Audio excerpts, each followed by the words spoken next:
Hello and welcome to today's video. So this time we're going to be having a look through my recent collection of science fiction book club titles. We're going to be giving them a clean and basically having a look at this quite forgotten series. So sit back, relax, and let's take a look.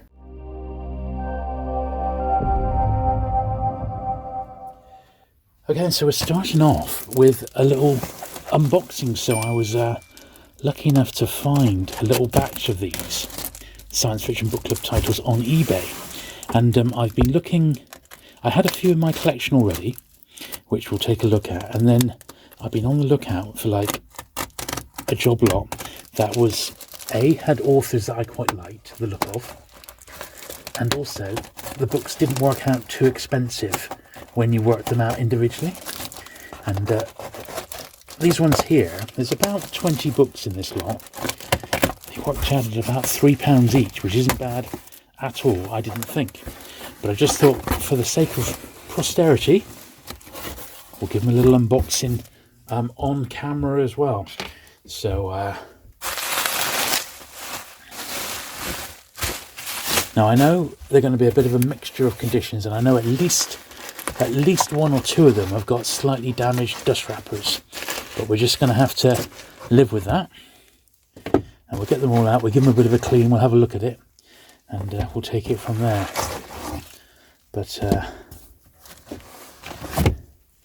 they're not exactly massively collected, these, and you know, if you collect modern first editions, well, you're never going to want these because they're just reprints. But it is, I've always thought, a bit of an easy way to get some quite nice books in hardback without paying a massive collector's premium. So that's the ones that I've just got. I've got some in my collection already, so let's go and take a closer look at them all. Okay, so if you're a regular viewer of my channel, you probably remember it was about a year, maybe 2 years ago, one of my channel supporters and real friend of the channel, a chap called Paul Barnes, he gifted me this science fiction book club, and it's one of the early ones. It's numbered number 13, The Kraken Wakes by none other than John Wyndham, because he knows I have a massive love of Wyndham. Now I'm guessing Wyndham was a heavy smoker, because this has got all the telltale signs of smoke damage. But what was particularly amazing about this one was that it came from Wyndham's personal library. Look at this, John Benyon Harris, 22 Bedford Place, and Paul sent me a few other books from Wyndham's personal library, and I guess he would have got sent a copy. And here we are.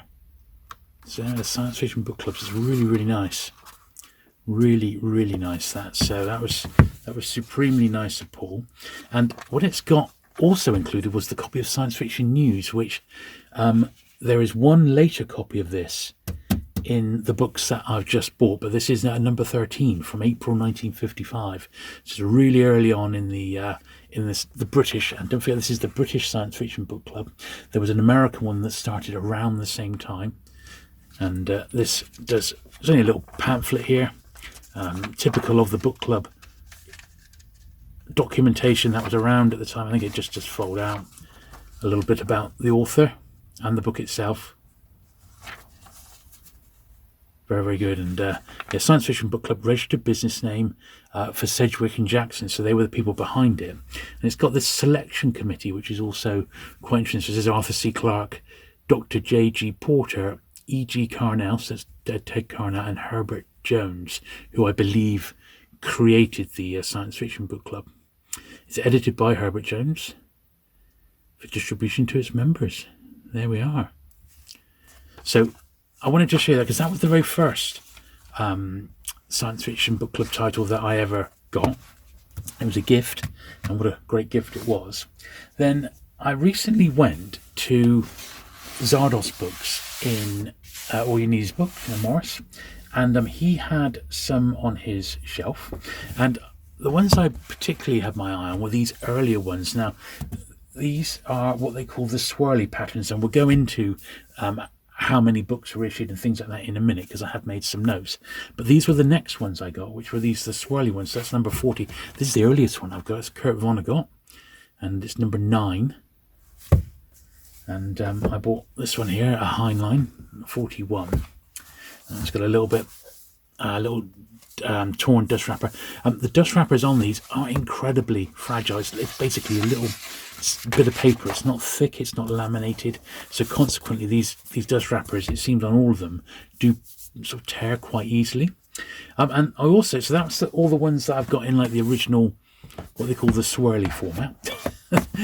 And then the other one I got was this one, which is Pavane, and I'm actually reading this one right now, and boy oh boy, it's fantastic. I'm really loving it. And this is obviously late 60s, so as I say, I'm a few pages, 60 odd pages into it now. I'm really enjoying this one. And the reason I'm reading this is because I had the Panther paperback first, which in itself is really nice, but it was such a nice copy. I just didn't want to risk damaging it. So what I do with these hardbacks is I take the dust wrapper off and I can just read them in bed, and it's absolutely fine, and I know I'm not going to be damaging it.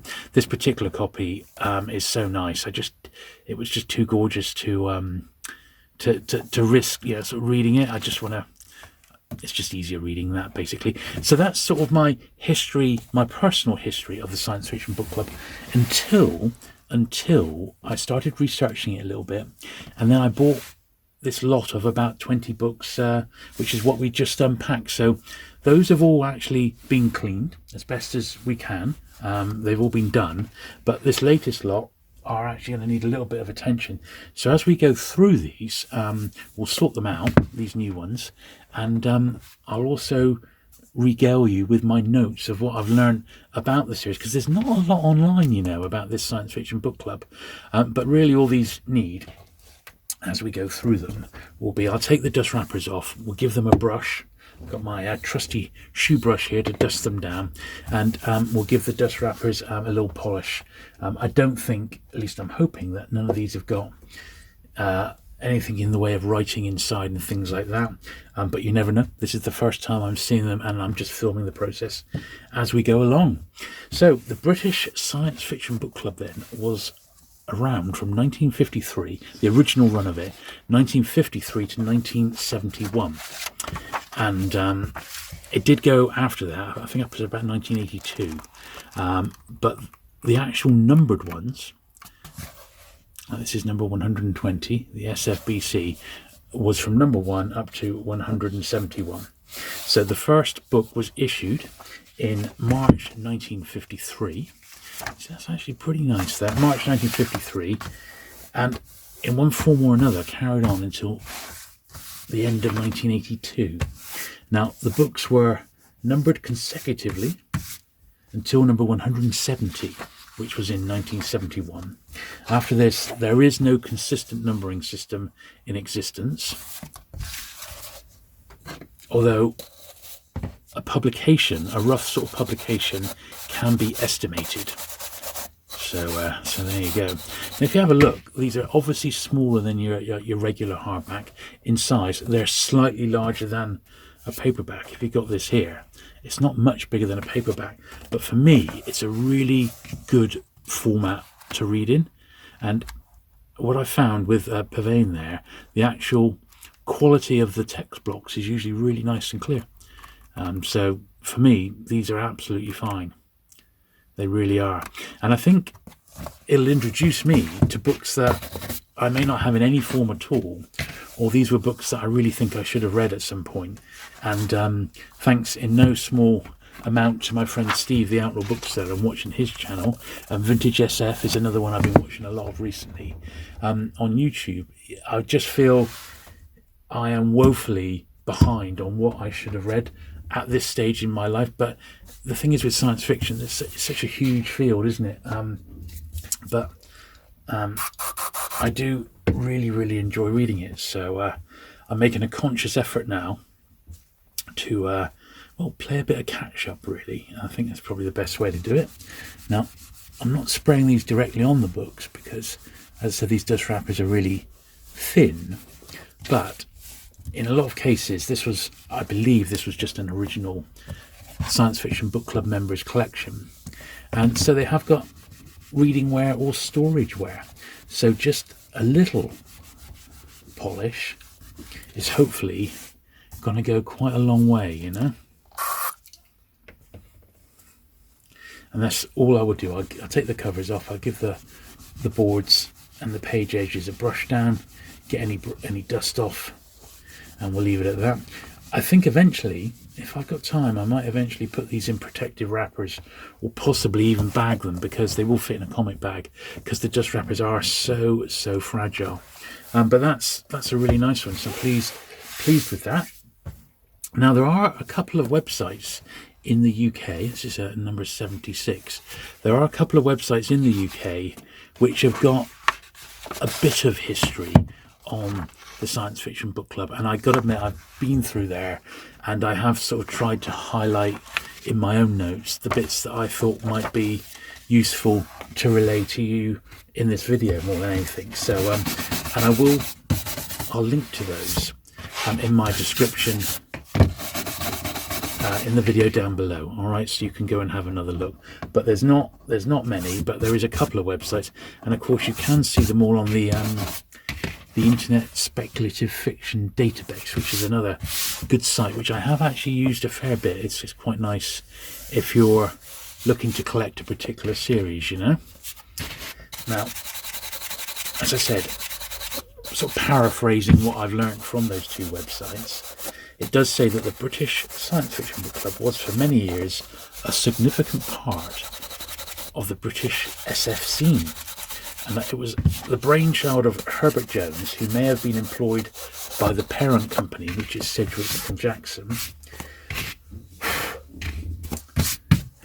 with the first release from the Science Fiction Book Club in January 1953, and it carried on in one form or another till the end of 1982. It says, finally, it was expiring as a pale shadow of its former self, a victim of the changing patterns amongst its target audience, and one guesses chronic underfunding, born from indifference to science fiction by its final owners, which was the publisher David and Charles. So I think at one point David and Charles did actually go bankrupt, I think, at one point. So maybe that contributed to it slightly. I don't know. Now, we mentioned just before, and we saw it in that earlier one there with the Crack and Wakes, there was that thing called the Science Fiction Book News, and that mentioned about the people who are on the panel. So there was what they call a selection committee, believe it or not. There we are, that's all right. So the original selection committee included Arthur C. Clarke, E.G. Ted Carnell, this is a good one, isn't it? Hot House, number 79. Ted Carnell, who was at that time editor of New Worlds and Science Fantasy, J.G. Porter, and Edward Shanks.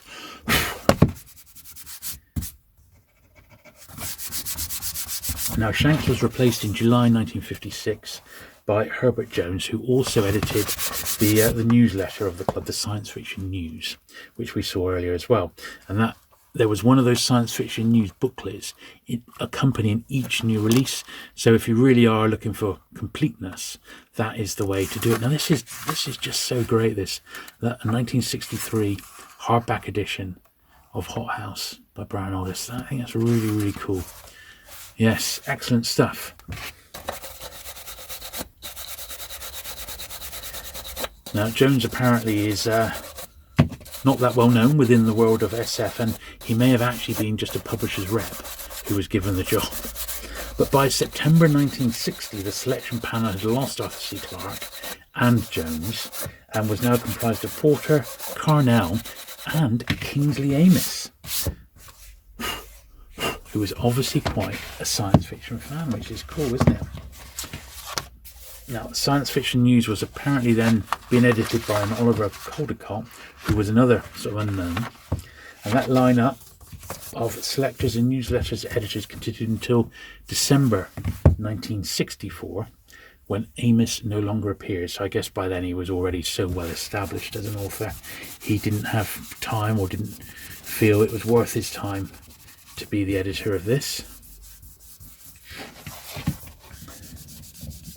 And there's no sort of reason why that happened, but you've got to speculate that by then he was already so well established as an author.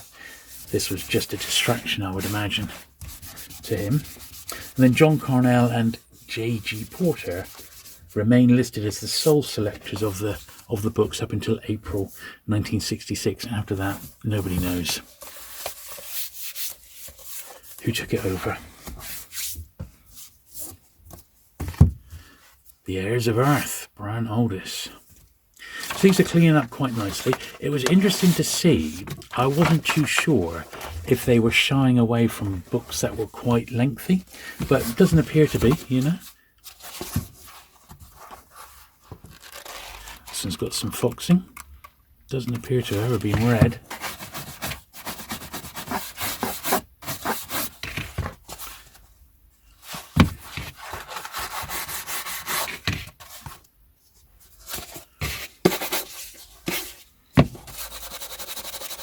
Oh, maybe it has been read once. Harder to tell with a hardback, of course. But I'm certain these are on the shelf of a collector who's possibly passed away now. And these were just being sold off by a job lot. The person I bought them off, I don't believe they were book dealers or anything like that. They were just clearing out a little old collection. But you can see just how fragile the wrappers are. They're very, very easily marked, which is why I'm thinking long term I might give them some sort of extra protection. I would imagine, and I think one of these has got this, that they will fade extremely easily because they're so light anyway. So that's something I'm going to keep quite a sharp eye on and make sure that these are not really exposed to much in the way of sunlight. I'd try and keep them completely in the shade if possible.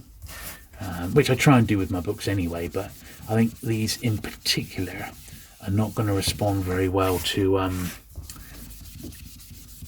sunlight. I wouldn't have thought. And they very are. I mean, I really do enjoy the swirly covers. They're probably my favourite of all the designs, but they've all got their own sort of attractions in their own sort of way, really, you know.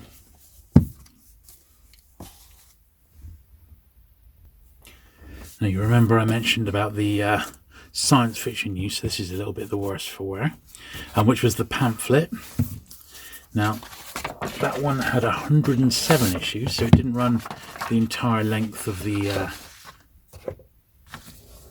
actual length of the actual book club itself. See, that straightened out okay. There was nothing actually missing from that. It's just got dinged at some point. And it ended in April 1966. And it was absorbed into the department of the Reader's News, which was served by all the various book clubs of the time, really. But it started out as like a multi-page offering, and then with a little space dedicated to the science fiction book club, but eventually dwindled during the early 70s into a simple one-sheet folded news sheet with just the basic book announcements, really. So there was no editorial content whatsoever. Now, the club did continue in some form without numbering up until 1982. Now, the last book, it seems, that had any mention of it was Terry Pratchett's Strata. But I'm not chasing those down in any sort of great, you know, I'm really not. You can apparently you can sort of work out which books did get published, and you can sort of figure out what date they got published in, so you could continue the series if you wanted to. And I think that has happened online. But it's these earlier ones that attract me, and they got a bit more, I think they're harder to collect. They're more rewarding, I think. And it's stuff that perhaps I haven't ever read, and you know, I wouldn't rule out getting some of the later volumes, but I think I'd probably be quite selective about it. Here's one in the different format here, Robert Sheckley. But yeah, it's interesting that the edition of Strata was it was just, I believe, just the regular publisher's edition. It wasn't like a special one printed for the book club. So I'd imagine that's quite collectible now, that one. Being Pratchett and all. Now, the first book in this series is Earth Abides by George R. Stewart, which is an absolute classic, and as I said, published officially in March 1953. And all those books up to number 54, which is Time Out of Joint by Philip K. Dick, that was published in October 1961. They've all got that original, what they call the two-colour swirly cover design by C.W. Bacon. So that's the swirls on it, and they are all different sort of two colours, so as we've seen earlier on. So that's the original sort of design, and there's 54 of those if you want to get them. Now I think collectible wise, it is the earlier releases that are the most sought after, it would seem. The ones I bought from Morris at Zardos, well, he charged me, I think they were £4 or £5 each, and I just picked up some of these slightly earlier ones because they're the most attractive to me, and I thought, well, the earlier ones, get them first because they're the oldest, basically. And that's where I got Pavane, though, was from Morris. So I was really pleased to get that, and as I say, it's the edition I'm reading it in now. But I think on the websites, ironically, it says, oh yeah, these are really, really cheap to collect, with a couple of exceptions. Like, I think it said Fahrenheit 451 and maybe, I think it was an Asimov or something like that. It said those will be a bit more expensive, but generally they can be had for a few pounds. Now that does seem to be the case. So all the ones that Morris has got, I think they're £4 or £5 each. And these ones here have cost me, it worked out £3 each, so that's not bad, is it? I know they're only book club, but even so, it's still, I didn't think that was bad at all. Of course, it's a little bit grubby. I honestly didn't think that was bad.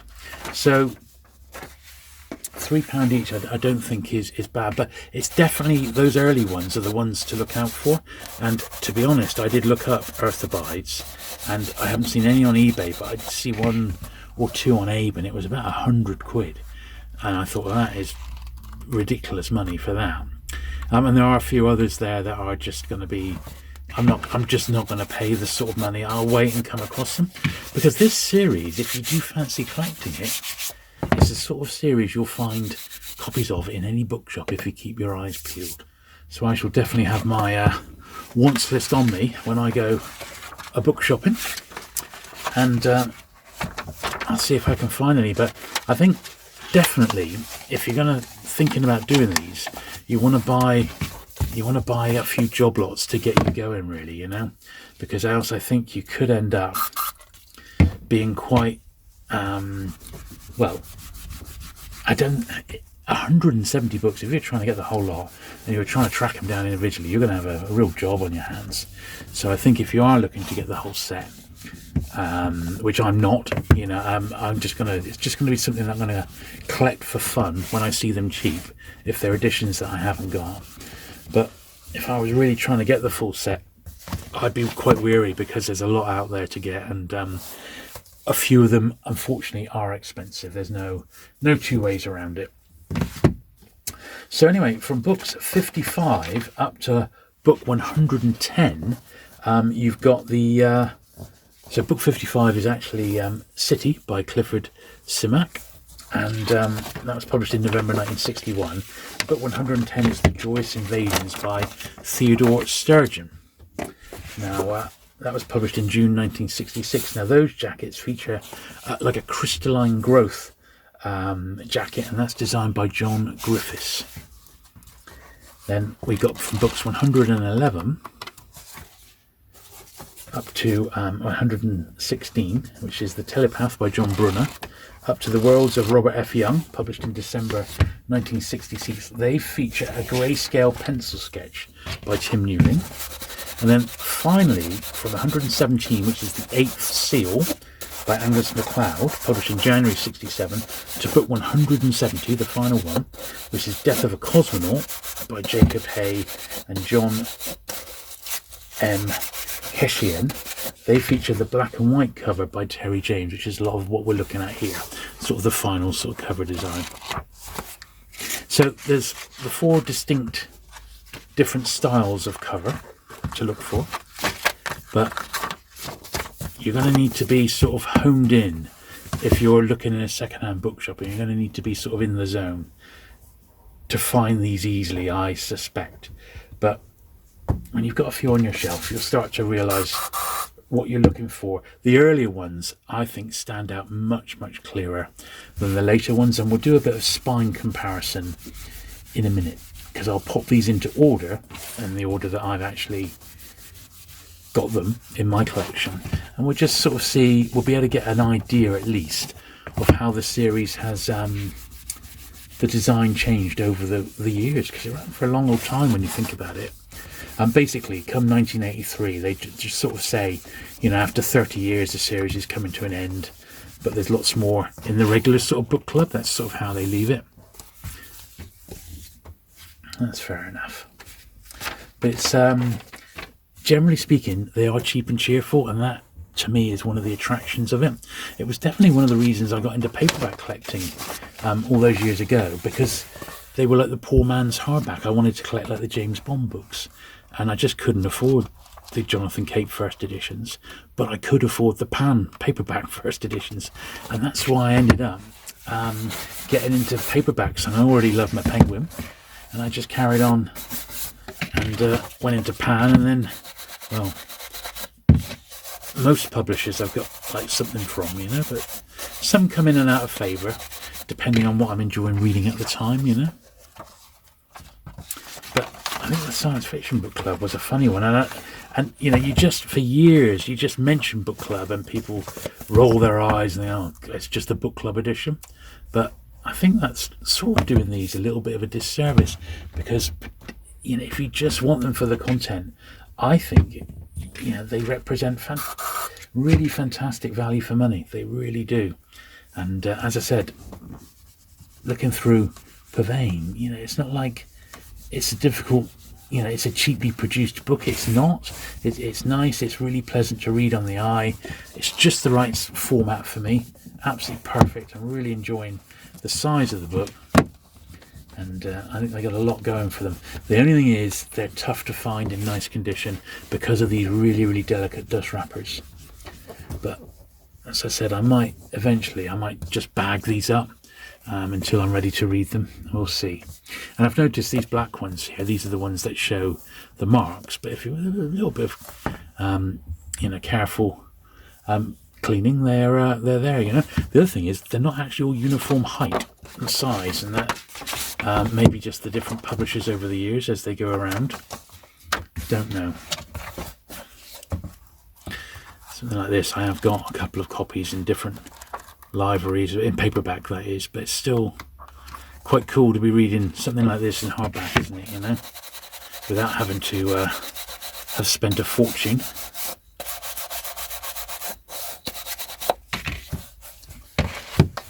On an original. But if you look up Science Fiction Book Club on places like eBay, you can find little job lots of like 5 books for as little as a tenner, and that's not a joke. They are out there. So it just depends if it's authors that you want, because they're not all good, believe me.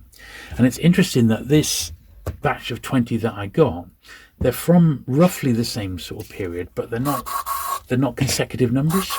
So I don't know if the person who collected these was actually enrolled in the club, so he received one each month, or he just sort of cherry picked them, you know, or picked them up over time. It's hard to tell, isn't it? Hard to tell. The only guide I've got, and I did come across this online, I will have a little look to see if I can find it, because the picture was quite incredible. It was in one of these auction, like a local auctioneer, I think it was, and they'd had the full set, all 170, and it had come up to auction. They went for, I think it was £800.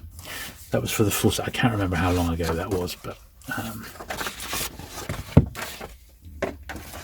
on reflection, looking at what the early ones are being priced up at, maybe that wasn't a bad price. But you know, I don't know if people will actually pay big money for the early books. You might, if you're going to pay over £100, you might as well, you know, track down the original hardback, to be honest, you know.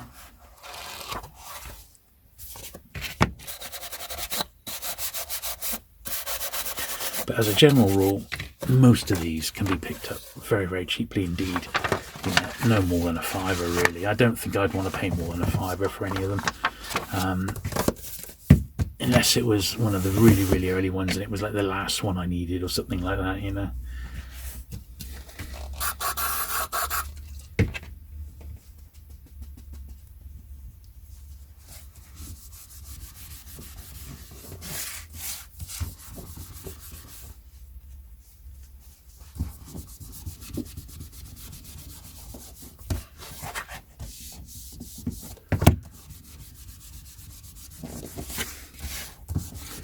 So I would be very interested if any of my viewers were ever in it. Did you buy these as they were coming out? Now I realise 1953 is quite a long time ago. We are talking 70 years. Look at this one, Colin Wilson. That's pretty cool, isn't it? Hopefully this will come up, these fingerprints and that. I realise that's 70 years ago, so you may not have been buying them when they came out, but you may have bought some in the 70s, you know. You may have been gifted some, or you may collect them today, you know, which is also cool. So do let me know if you've had any experience of the British Science Fiction Book Club. Maybe you collected the American one. I don't know anything about that at all. There's very little information on the British one, except what I've probably just relayed to you. So I'd be very interested to know a bit about the American series as well, the American Science Fiction Book Club.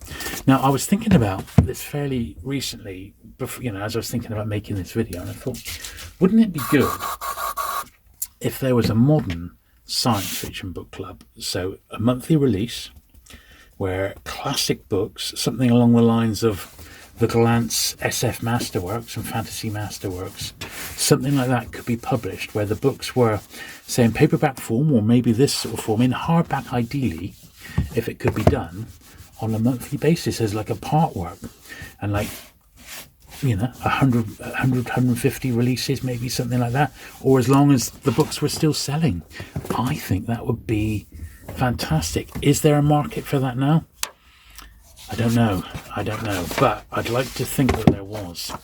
So if any publishers are watching and you're looking for an idea for a new part work, because they have done things like, you know, they've re-released all the Agatha Christie's, and in actual fact I do vaguely remember a science fiction classics part work coming out, but this is over 20 years ago. I think it had Triffids, it had War of the Worlds, and what they need is a publisher with a really extensive back catalogue, and they could really go to town on. So whether there's anyone, whether that's Glance or whether it's HarperCollins or someone like that, and then they need great editorial content to add to it as well. So we're not asking much, shall we? But I think that particular style of part work would work, and I would definitely get behind it, and I'd let as many people know as possible that such a thing was going to be released to get on board early. So I just think, what do you think? Would a classic SF part work series, maybe fortnightly or even once a month, with these fantastic works coming back into print, albeit for a subscription service, would that work? I suspect it would, personally speaking. I do love the different coloured boards on these, they're great.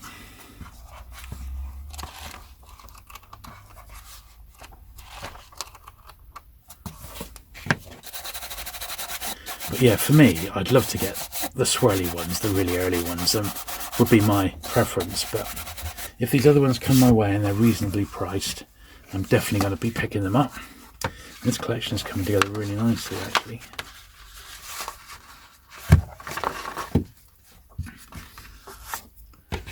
But yeah, would you be up for a science fiction book club, a new one? I think it would be fantastic, don't you? It really, really would.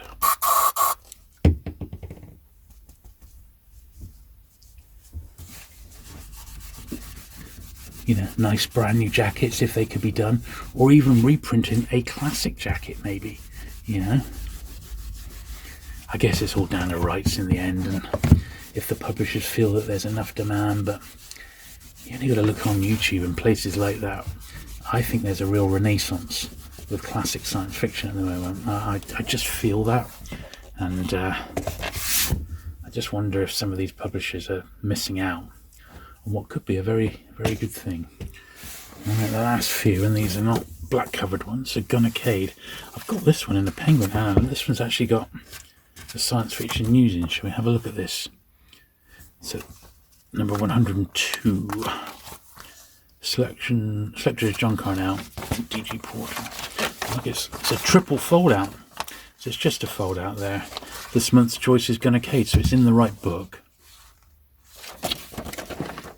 Yeah, it's a little bit more information on it. Oh look, The Last Lap by Christopher Priest. Look at that. We would welcome more articles on SF from members. Ed. Look at that. So this is Christopher Priest writing in, I guess, and having this listed. I wonder if the Priest collectors know about this. Wow, wow, wow. And look, wanted and for sale. And it's people, look, would like to buy Science Fiction Book Club numbers 1 to 43. And there's other people looking for just odd volumes of it. That's interesting, isn't it? Wow, wow, wow. That's really, really cool. Wow. Nice to have that. I think there's only one of those in this little lot. But it's nice that I've got a couple of examples. Number 13, wasn't it, in the John Wyndham, and that one now. So that's nice. I don't know much about Cyril Judd, but I know Penguin did an incredibly funky edition of this one, which looked really quite cool. Early 70s edition of it. Just stick that back in there. And these white wrappers, I think, have survived a little bit easier. They don't perhaps show up the dirt the same way that the black covered ones do. They may prove to be the toughest to find, the black covered ones, I mean, in great shape. Well, I'll just dab a bit on, just along the edges there. See, I wonder if this person, yeah, it does take up the little bit of dirt that's on there. I wonder if this person, like I would imagine most people, would whip this book out of the dust wrapper before they read it. I suspect they probably would, but who knows?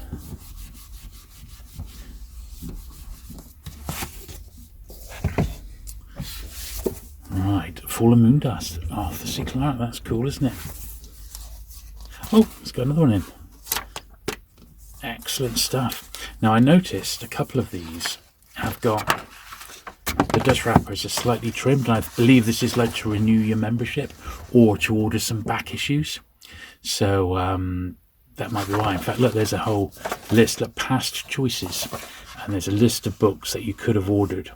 And what I will do as we go through, I'll actually put the list of the full 170 on screen, which I pinched from online, so you can have a look and see exactly what was published in the Science Fiction Book Club. But this is number 73, May 1963. And look, selectors Kingsley Amis, John Carnell, Dr. J.G. Porter. This one's choice, Twilight World by Poul Anderson. Aha, now that's interesting. So this is A Fall of Moondust. So have we got Twilight World by Poul Anderson? I have. So this one goes in that one there. So that's cool. So I need to wrap that one up. But this is a big, once again, it's a triple fold out.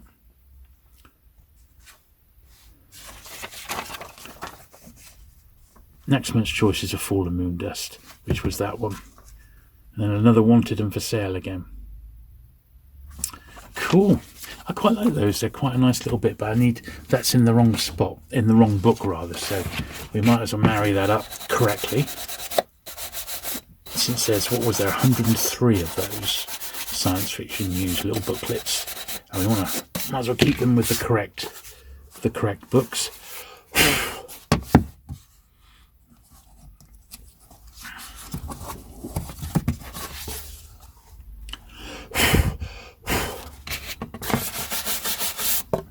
Definitely got a bit of dust in this this particular one.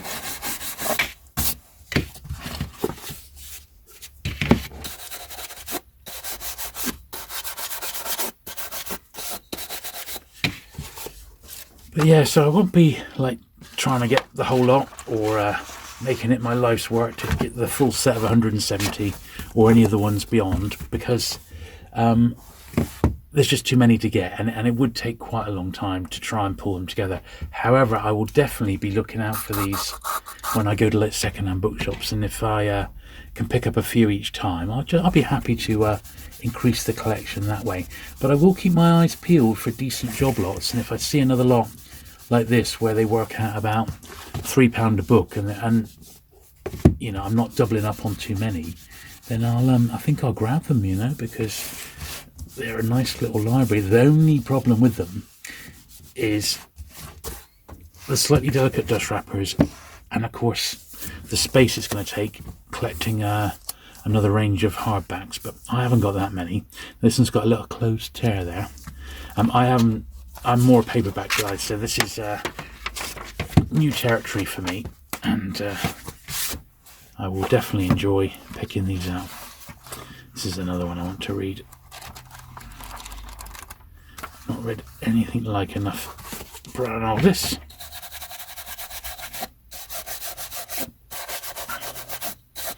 But one book at a time, as they say.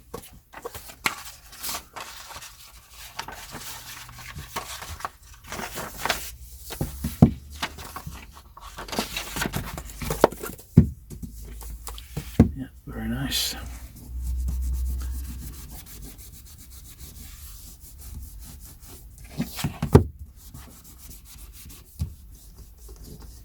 Yeah, it doesn't take much to just get the little bit of edge wear off these dust wrappers. Bearing in mind the books are 50 years old, you know, so they clean up quite nicely. Poole Anderson, Time and Stars.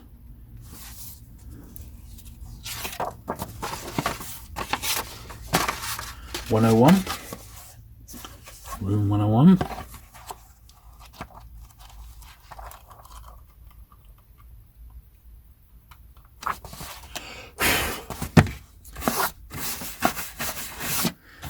A tiny bit of dirt gets in the rails there, but not much. There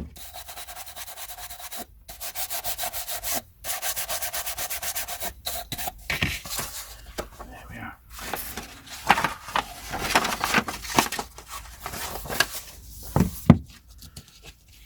But yeah, the list really, when you look at it, is quite impressive, isn't it? You've got to say. There's some definite there's absolute classics month after month. And you know, when people reminisce about the science fiction book club, they say you have to remember back in the day, even knowing the authors to try and look for in regular bookshops wasn't that obvious, because it wasn't like today you just look up or you read reviews and recommends online. You know, you didn't really know all the authors who were publishing or writing science fiction, and to have a club dedicated to it apparently was an absolute godsend. So I wonder how successful it really was when and what sort of membership was at any one time. But I think a lot of that information is probably lost in the midst of time now, and we may never know. So this is actually showing a bit of aging on this one.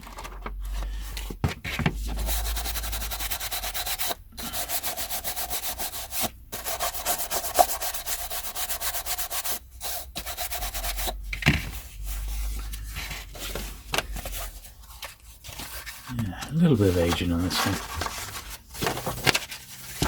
Not too bad, but just a smidgen. There we are. A little bit of a few little creases, not creases, little fingerprints and that. And that's inevitable. I think this one's probably been read. Yeah, no, see, they do come up. But you've got to just be quite light with it. Just fingerprint damage more than anything.